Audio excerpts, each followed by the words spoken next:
ఒక దేవుడు ఇచ్చిన మాట, ఒక భక్తుడి త్యాగం, ఇంకా ఒక రాజు చెల్లించిన మూల్యం. పురాణం, చరిత్ర రెండూ కలగలిసిన అద్భుతమైన కథేది. అదే భద్రాచలం కథ. అసలు ఈ పవిత్ర స్థలానికి ఆ పేరు ఎలా వచ్చింది? అది తెలుసుకోవాలంటే మనం చాలా వెనక్కి, ఏకంగా రామాయణకాలానికి వెళ్ళాలి. అక్కడే భద్రుడు అనే మహర్షికి సాక్షాత్తూ శ్రీరాముడు ఒక మాట ఇచ్చాడు. ఒక్క మనిషి తన భక్తితో ఏకంగా ఒక పర్వతంగా మారిపోవడం వినడానికి ఆశ్చర్యంగా ఉంది కదా, కాని ఈ కథే భద్రాచలం పునాది. అవును, ఈ ప్రదేశం పేరులోనే ఒక పెద్ద కథ ఉంది.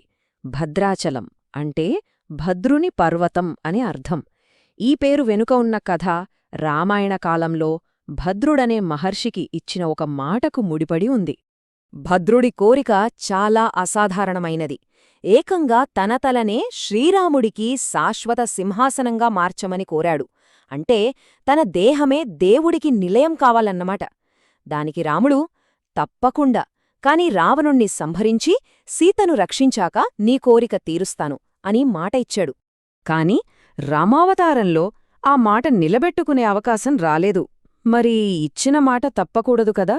అందుకే కేవలం భద్రుడి కోరిక తీర్చడానికే శ్రీరాముడు మళ్ళీ వైకుంఠరాముడుగా ప్రత్యక్షమయ్యాడు. చూడండి, 4 చేతులతో శంఖు, చక్ర, ధనుర్బాణాలు ధరించి సీతమ్మను తన ఎడమ ఒడిలో కూర్చోబెట్టుకున్న ఈ అద్భుతమైన రూపం ప్రపంచంలో మనకి ఇక్కడ తప్ప ఇంకెక్కడా కనిపించదు. సరే, అలా కొన్ని శతాబ్దాలు గడిచిపోయాయి. కాలక్రమంలో ఆ పవిత్ర విగ్రహాలు ఎక్కడున్నాయో ఎవరికీ తెలియకుండా పోయాయి. అడవిలో, మట్టిలో కలిసిపోయాయి. మరి వాటిని మళ్ళీ ఎలా కనుగొన్నారు అంటే దానికొక దైవిక స్వప్నం కారణమైంది. అవును, కథ ప్రకారం ఏమైందంటే సాక్షాత్తూ శ్రీరాముడే ధమ్మక్క అనే భక్తురాలి కలలోకొచ్చాడట. వచ్చి ఆ భద్రగిరిమీద ఒక పుట్టలో తన విగ్రహాలున్నాయని వాటిని వెలికితీయమని చెప్పాడు. సరే, విగ్రహాలైతే దొరికాయి, కాని వాటికొక మంచి ఆలయం కట్టాలి కదా. అక్కడే మన కథలోకి మరొక ముఖ్యమైన వ్యక్తి ప్రవేశిస్తాడు. ఆయన అచంచలమైన భక్తే ఈ ఆలయ నిర్మాణానికి పునాది వేసింది. ఆయనే భక్త రామదాసు. భక్త రామదాసు అసలు పేరు కంచర్ల గోపన్న. ఆయన ఒకవైపు శ్రీరాముడికి పరమభక్తుడు, మరోవైపు గోల్కొండను పాలించే నవాబ్ తానాషా దగ్గర తహసీల్దార్గా, అంటే పన్నులు వసూల్చేసే అధికారిగా పనిచేసేవాడు. అలా ఒకసారి పన్నుల వసూలు కోసం వెళ్ళినప్పుడు పుట్టలో ఉన్న ఆ రాముడి విగ్రహాలని, వాటి చుట్టూ ఉన్న చిన్న పాకని చూసి ఆయన హృదయం ద్రవించిపోయింది. వెంటనే నవాబు అనుమతి కూడా తీసుకోకుండా ప్రభుత్వ ఖజానాకి కట్టాల్సిన 6 లక్షల మొహర్లని తీసుకుని వాటితో రాముడికి ఒక అద్భుతమైన ఆలయాన్ని కట్టించాడు. ఈ విషయం తానాషాకి తెలిసింది. ప్రభుత్వ సొమ్ముని దుర్వినియోగం చేశాడని రామదాస్ మీద కోపంతో ఆయన్ని గోల్కొండ కోటలో బంధించాడు. 1 కాదు, 2 కాదు, ఏకంగా 12 సంవత్సరాలు జైలు శిక్ష విధించాడు. ఆ చీకటి కొట్లో తీవ్రమైన హింస అనుభవిస్తూ రామదాసు తన బాధనంతా పాటలుగా మార్చాడు. నన్ను కాపాడవా రామా అంటూ ఆయన పడిన ఆవేదనతో పుట్టినవే ఈ కీర్తనలు. అందుకేనేమో అవి ఈనాటికి మనందరి గుండెల్ని తాకుతాయి. సరే, మరి ఇక్కడితో కథ అయిపోలేదు. అసలు సిసలైన నాటకీయత ఇక్కడే మొదలవుతుంది. దైవమే రంగంలోకి దిగి రాజాధికారాన్ని ప్రశ్నించిన అద్భుతమైన ఘట్టమిది. ఒకరోజు అర్ధరాత్రి తానాషా దర్బార్కి 2 యువకులు వచ్చారు. తమ పేర్లు రామోజీ, లక్ష్మోజీ అని, తాము గోపన్న సేవకులమని చెప్పారు.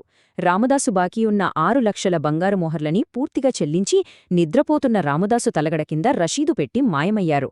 వాళ్లు మరెవరో కాదు, సాక్షాత్తు రాముల్లక్ష్మణులే. వచ్చింది సాక్షాత్తూ దేవుళ్లని గ్రహించిన తానాషాకి కనువిప్పు కలిగింది.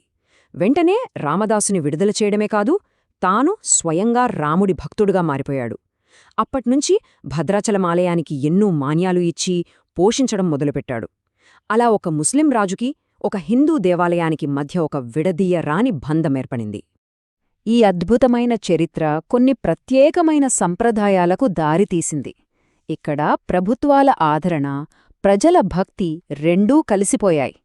ఆశ్చర్యమేంటంటే ఆ సంప్రదాయాలు ఈనాటికీ కొనసాగుతున్నాయి. తానాషా మొదలుపెట్టిన ఒక గొప్ప సాంప్రదాయం. ప్రతి ఏటా జరిగే సీతారాముల కళ్యాణానికి ప్రభుత్వం తరపున ముత్యాల తలంబ్రాలు పంపించడం. మత సామరస్యానికి ప్రతీకగా నిలిచిన ఈ ఆచారాన్ని ఆ తర్వాత వచ్చిన ప్రభుత్వాలన్నీ అంటే నిజాంల నుంచి ఇప్పటి తెలంగాణ ప్రభుత్వం వరకు అందరూ కొనసాగిస్తూనే ఉన్నారు. ఇది ప్రభుత్వ భాగస్వామ్యం, కాని ప్రజల భక్తితోనే నడిచే మరో అద్భుతమైన సంప్రదాయం కూడా ఉంది. అదే గోటి తలంబ్రాలు. గోటి తలంబ్రాలు అంటే గోళ్లతో వలిచిన తలంబ్రాలు. ఇది వినడానికి ఎంత ఆశ్చర్యంగా ఉందో దాని వెనుకున్న భక్తి అంతకంటే గొప్పది. ముందుగా విత్తనాలని స్వామివారి పాదాల దగ్గర పెట్టి పూజ చేస్తారు. ఆ తరువాత ఆ వరి పండించేటప్పుడు గర్భంతో ఉన్న స్త్రీకి ఎలా సీమంతం చేస్తారో అలా పంటకు కూడా సీమంతం చేస్తారు. ఇక పంట చేతికొచ్చాక భక్తులు ఒక్కో గింజని తమ గోళ్లతోనే వలుస్తారు. ఇది వ్యవసాయం కాదు, నెలల తరబడి సాగే ఒక యజ్ఞం. అందుకే ఈరోజు మనం చూసే భద్రాచలమాలయం కేవలం రాళ్లతో కట్టిన కట్టడం కాదు. అది నిలబెట్టుకున్న ఒక వాగ్దానానికి, పరీక్షకు నిలిచిన భక్తికి, రాజుని మార్చిన దైవలీలకి, ఇంకా మతాలను సంస్కృతులను కలిపిన గొప్ప సంప్రదాయాలకు, వీటన్నింటికీ ఒక సజీవ సాక్ష్యం.